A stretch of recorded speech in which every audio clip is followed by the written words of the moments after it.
Bonjour à tous, bienvenue à notre méditation quotidienne. Quelle joie nous avons d'être ensemble à nouveau pour regarder ces textes de l'Écriture qui sont si riches et si bienfaisants. Nous remercions Dieu de nous avoir transmis ces textes qui viennent de l'Antiquité, des textes très anciens et qui pourtant rendent compte du cœur humain, de l'être humain et de la vie humaine telle qu'elle est même à notre époque. C'est un miracle que Dieu ait transmis ces paroles et qui nous présente tellement bien et avec tellement de précision euh, la pensée de Dieu, euh, le problème humain et la solution apportée par Jésus-Christ. Alors ceux qui n'ont pas de Bible, je vous encourage à vous en procurer une. Ceux qui n'ont pas pris l'habitude encore de lire la Bible, permettez-moi de vous exhorter, de vous encourager vivement à commencer à lire la Bible. Il ne s'agit pas de lire plusieurs chapitres à la fois. Si vous n'avez pas l'habitude, prenez quelques versets ou peut-être un chapitre et méditez-le. Et surtout, quand vous commencez à lire la Bible, adressez-vous à Dieu, demandez à Dieu de vous éclairer, de vous faire comprendre le sens des Écritures. Et si vous êtes entouré de personnes qui lisent la Bible et qui la connaissent depuis longtemps, eh bien, n'hésitez pas à leur poser des questions. Alors, nous sommes dans le chapitre 12 du quatrième évangile, l'évangile selon Jean.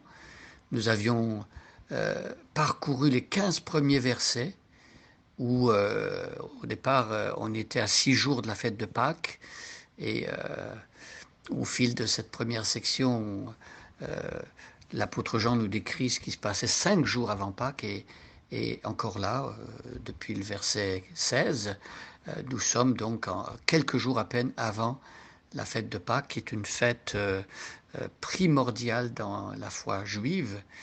La Pâque juive, c'était le rappel de l'ange exterminateur qui était passé au-dessus des maisons des Égyptiens et ceux qui avaient mis du sang sur les linteaux de leurs portes, leur premier-né était épargné et ceux qui n'avaient pas fait cela, eh bien, les premiers-nés étaient morts.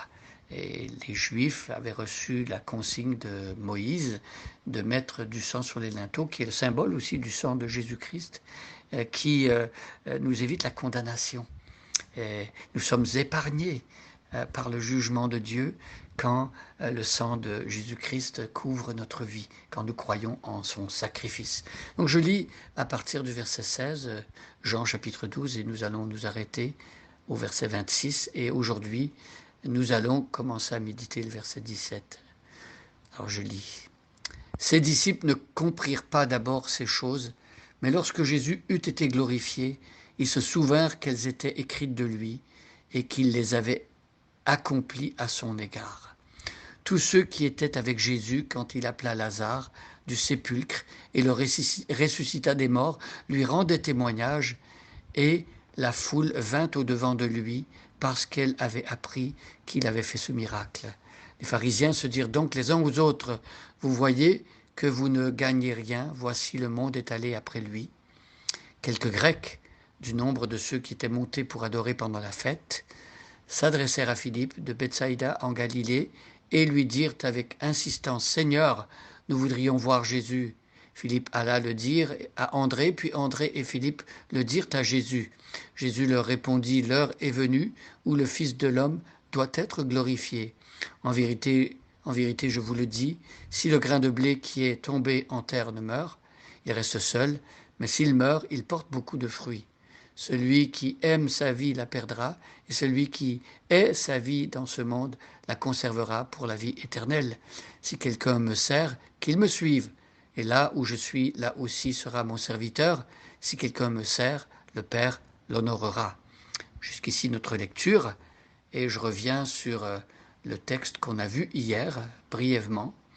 On avait vu que les disciples n'avaient pas compris le sens de l'entrée de Jésus dans Jérusalem et les feuilles de palmier qui étaient mises sur le sol et Jésus qui entre sur le dos d'un ânon. Ils n'avaient pas compris le sens de cela et ils se sont souvenus plus tard que ce que Jésus était en train de faire accomplissait les Écritures. C'était écrit dans le livre du prophète Zacharie. Nous-mêmes, parfois, euh, nous, nous connaissons les Écritures, mais il peut se produire des événements où nous ne nous rendons pas compte que euh, euh, c'est l'écriture qui s'accomplit, par exemple, un exaucement à la prière ou Dieu qui intervient. On peut ne pas le voir tout de suite. Et c'était le cas des disciples ici. Mais Dieu nous révèle ce qu'il fait, pas tout évidemment, mais Dieu nous montre qu'il est en train d'agir. Et c'est important de savoir que Jésus accomplit toujours l'écriture parfaitement. Quand il a courbé la tête et rendu l'âme, il a crié d'une voix forte, tout est accompli, ce qui veut dire que toutes les exigences de Dieu, toutes les écritures, les prophéties avaient été accomplies au moment de la crucifixion. Alors aujourd'hui, nous regardons le verset 17. Tous ceux qui étaient avec Jésus, donc Jésus était accompagné de plein de personnes. La foule s'était réunie. Il y avait Marie et Marthe, mais les amis de la famille. Lorsque Jésus s'est rendu 4 jours après la mort de Lazare sur le lieu où Lazare était, il avait été déjà placé dans un tombeau. Tous ceux qui étaient avec Jésus quand il appela Lazare du sépulcre, hein, on se souvient dans le texte, Jésus avait crié « Lazare, sors !» Et Lazare, qui était déjà embaumé, est sorti après 4 jours et il est revenu à la vie. Tous ceux qui étaient là, eh bien, ils avaient été témoins de cela et ils rendaient témoignage. Mes amis, lorsqu'on est témoin de l'œuvre de Dieu dans nos vies, combien c'est glorieux de pouvoir en rendre témoignage. Et on dirait que c'est presque plus fort que nous. Quand on vit une bonne nouvelle, eh bien, on a tout de suite envie d'aller le raconter aux autres. Quelqu'un qui vient d'avoir son diplôme ou son bac, ou quelqu'un qui vient de trouver un nouvel emploi, ou quelqu'un dont la femme vient d'avoir un bébé, ou qui a eu une promotion au travail. Eh ben, ce qu'on fait naturellement, c'est d'aller le raconter à des amis. On téléphone, on se rend chez des proches et on leur partage notre joie. La joie est donnée pour qu'elle soit partagée. Et la joie du salut, c'est une joie indescriptible parce que le message de Jésus, c'est une bonne nouvelle que l'on veut dire aux autres. Donc ici, Lazare est ramené à la vie par l'action de Jésus-Christ. Et donc ceux qui ont vu vont raconter aux autres. Soyons aussi des témoins des grandes œuvres de Dieu. Dieu aujourd'hui nous ramène à une vie, mais pas seulement à une vue physique. Parce que Lazare, il a été ramené à la vie, mais c'est une vie terrestre. Et Lazare est mort à nouveau plus tard.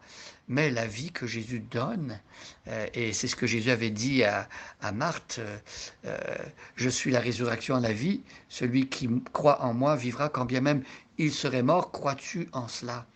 Et donc cette question qui nous est posée à nous aussi, est-ce que nous croyons que Jésus nous donne une vie que même la mort ne peut pas enlever? Alors c'est le message de l'Évangile. Je vous encourage à approfondir ce message et à le partager aux autres autour de vous. Bonne journée à chacun et à chacune et soyez bénis.